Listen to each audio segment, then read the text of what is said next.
Equestrian Paloma Smith was the only Jamaican rider to earn a podium finish in the CSI Guatemala International Jumping Competition recently. Denise Walters reports. One of 6 riders from Jamaica in the CSI Guatemala International Jumping event competed in the .60 to .70 meters jump.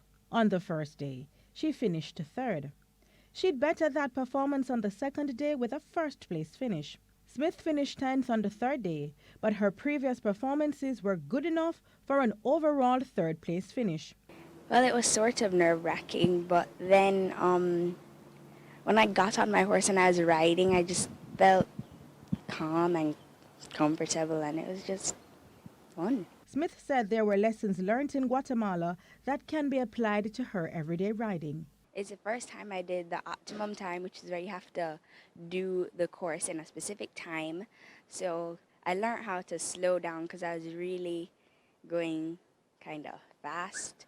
2 other competitors, first-timer Sidney Burrell and Joshua Perkis Williams, while not placing in the top 3, did well. I think it'll help me because I'm riding different horses in Guatemala, so it would give me a better idea on how different each horse is.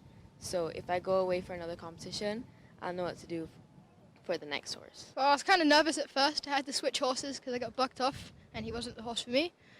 When you get into the arena, it's kind of scary, but when you finish, you feel amazing. Meanwhile, national coach Julian Hyde described his riders as great ambassadors for the country. Our show season hasn't started yet, so this was our first really push out onto the show circuit, and that's why every year we keep getting invited back, because we perform well and we also, represent the country well. So really happy with everybody. 10 countries, including the host, took part. Denise Walters for TVJ Sports.